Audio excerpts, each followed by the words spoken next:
Bonjour, j'espère que vous allez bien. Alors, je vous propose aujourd'hui une lecture de la nouvelle lune du 13 mars 2021 qui aura lieu en temps universel à 10h23, c'est-à-dire à 11h23, heure de Paris en France. Donc cette nouvelle lune a lieu dans le signe des Poissons. Alors, on note la nouvelle lune, c'est toujours la conjonction entre le soleil qui est là et la lune. Ils sont en conjonction juste à côté dans le signe de Poisson. On note également la présence de Vénus et de la planète Neptune.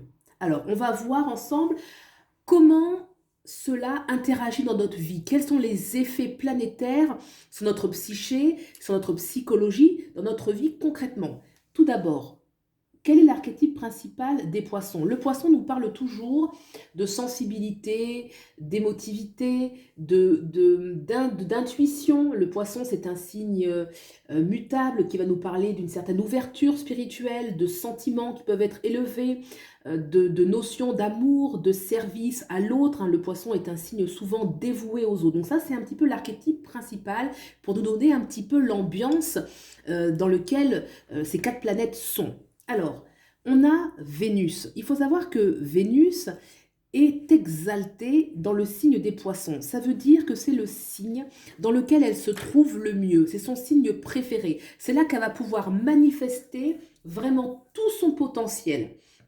Potentiel, bien sûr, d'amour. Vénus est la planète qui va représenter dans son archétype principal l'amour, la sensualité, le dévouement, l'altruisme, les sentiments d'amour noble. D'accord? Donc ça, c'est un petit peu dans l'archétype principal de Vénus. On a ensuite Neptune. Neptune, c'est une planète qui est très difficile à cerner parce que Neptune nous parle des profondeurs jusque l'âme. Ça nous parle bien sûr du cœur, mais aussi de l'âme, de nos idéaux, de ce qui est vraiment transcendantal.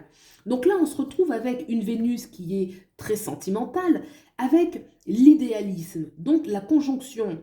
Conjonction, ça veut dire qu'ils sont ensemble, ils sont juste à côté, elles vont influencer l'une sur l'autre, elles vont se nourrir mutuellement, elles vont interagir. Vénus, le sentiment, Neptune, l'idéal, on se retrouve avec une grande exaltation des sentiments. Tout cela dans le signe des Poissons, qui est lui-même un signe de profondeur. On a donc le soleil. Le soleil va représenter l'ego, l'ego, les profondeurs de l'âme aussi.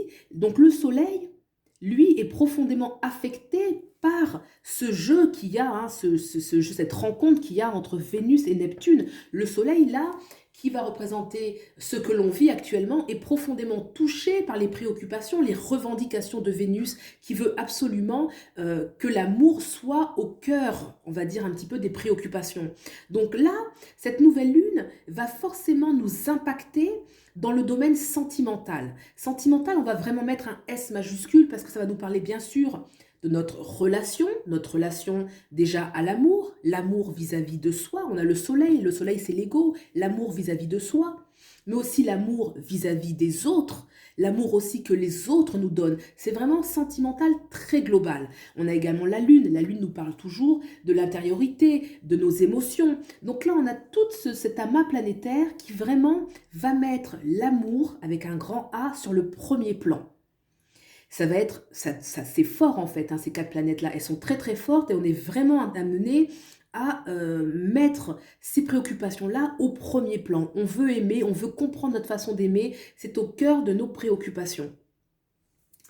Alors, cette conjonction de ces quatre planètes va nous parler également de l'artiste. Pourquoi? Puisque les quatre planètes sont l'inspiration de l'artiste. Vénus, aux côtés du Soleil, nous parle toujours de créativité, de création.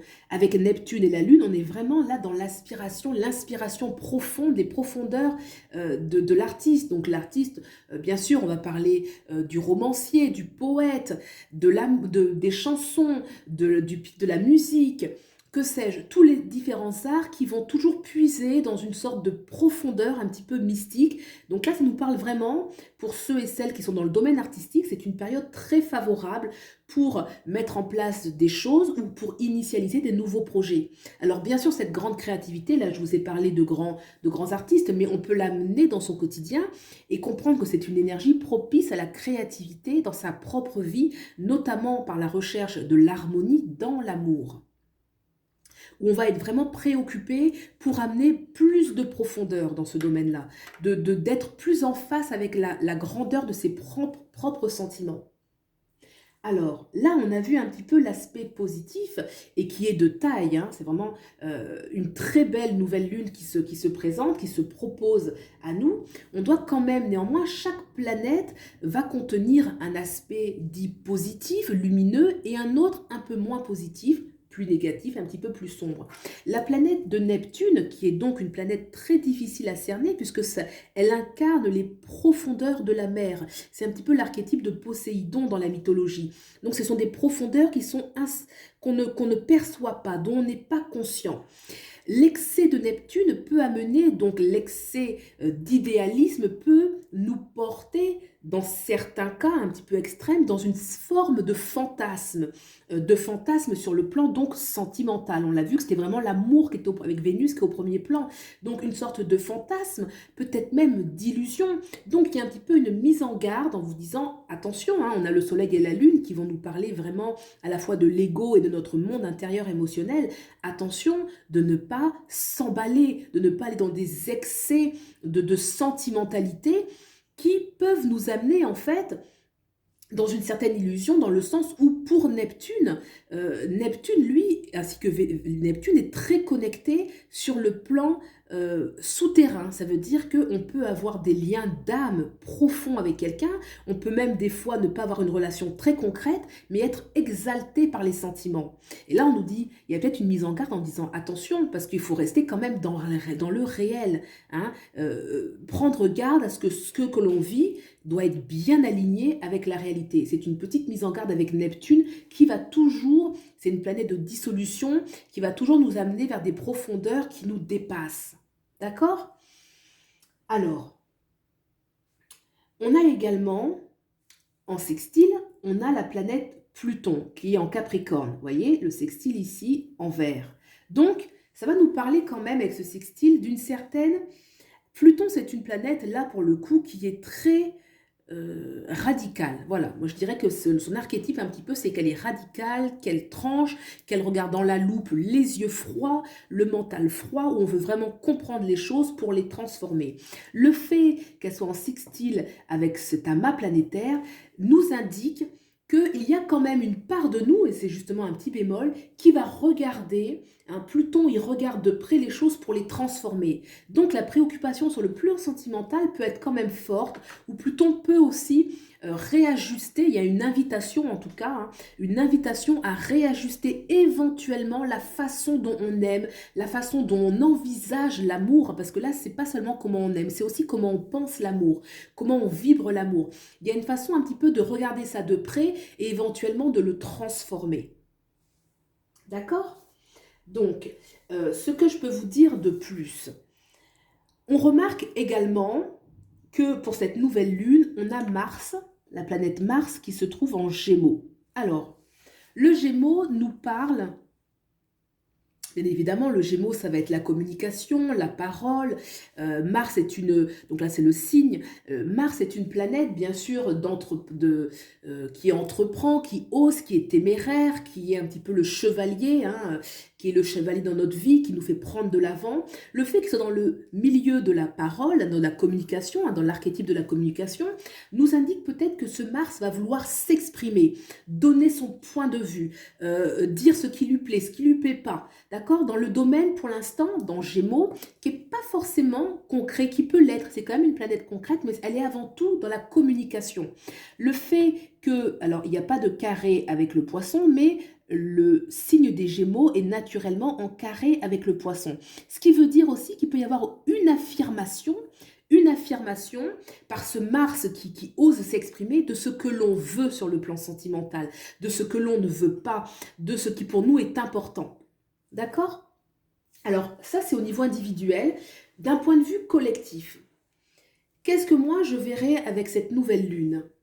Donc, comme j'ai dit, cette nouvelle lune met l'amour au premier plan. D'accord? Vraiment, Vénus, Neptune, Soleil, Lune en Poisson, ce signe qui est déjà un signe de profondeur, met l'amour en avant. Là, comment expliquer cela? En fait, Vénus, on a dit que c'était une planète de l'amour et c'est vrai, mais elle peut tout exprimer lorsqu'elle est en Poisson. Vénus, c'est aussi la planète de la sensualité, du plaisir concret, du plaisir de la chair, de l'érotisme, de la sensualité, du bien vivre, bien manger. C'est un petit peu aussi l'archétype euh, épicurienne. Alors beaucoup moins que Jupiter, mais quand même, Vénus est une planète qui est concrète. C'est pas seulement les sentiments ou on va dire pour les sentiments. C'est aussi une planète qui aime aimer, qui aime la chair, qui aime les choses concrètes. Peut-être qu'au niveau collectif, le fait que cette Vénus ait envie d'exister, alors bien sûr on l'a vu au premier plan l'exaltation des sentiments, mais elle est quand même en carré avec Mars, qui a un appel à, au niveau collectif, revendiquer le plaisir de la vie. Peut-être qu'actuellement, au niveau collectif, on a un manque de plaisir, on a un manque de partage. Vénus est la planète du partage, de la générosité, de ce qu'on partage tous ensemble concrètement autour d'une table. Hein. On l'oublie trop souvent, Vénus, ce n'est pas que l'amour, c'est aussi l'amour de la vie, de vivre concrètement. Le fait qu'elle soit en carré, peut-être qu'il y a un appel pour qu'elle revendique un petit peu, qu'elle veut aussi manifester du plaisir dans la vie et que donc que peut-être certaines contraintes actuelles ne sont pas bonnes pour elle. Hein. Le fait qu'elle soit en carré et que ce Mars va venir, peut s'exprimer, peut donner ses idées, peut avoir le verbe juste, hein, parce que Mercure est très intelligent. Mercure va incarner bien sûr le mental supérieur, celui qui sait s'exprimer. Peut-être qu'au niveau collectif, on peut avoir le besoin de revendiquer son droit de vivre, son droit de vivre de plaisir. C'est un petit peu mon point de vue. En tout cas, c'est une possibilité. C'est une possibilité. Voilà, eh ben, écoutez, ce Mars en Gémeaux, alors c'est vrai qu'il est en trigone hein, avec la planète Saturne qui est ici. Donc Saturne, c'est toujours une énergie où on ralentit, on va ralentir les choses, d'accord? Le fait qu'elle soit en trigone, donc là elle n'est pas en carré, c'est pas quelque chose qui va venir attaquer Mars, c'est plutôt quelque chose qui va lui apporter un plus. Donc Saturne va toujours un petit peu ralentir, mais là ça peut donner à ce Mars qui pourrait être trop fougueux, un petit peu trop tranchant au niveau verbal, un petit peu plus de contour. Hein, c'est un Mars qui va savoir s'affirmer, donner ses idées, mais avec tact. Voilà comment moi je le lirais. Donc voilà ma lecture, c'est une proposition de lecture hein, pour cette nouvelle lune du 13 mars 2021. J'espère que ça vous aura donné des clés de réflexion, d'introspection. Et puis je vous souhaite le meilleur et je vous dis à bientôt pour une nouvelle lecture. Au revoir.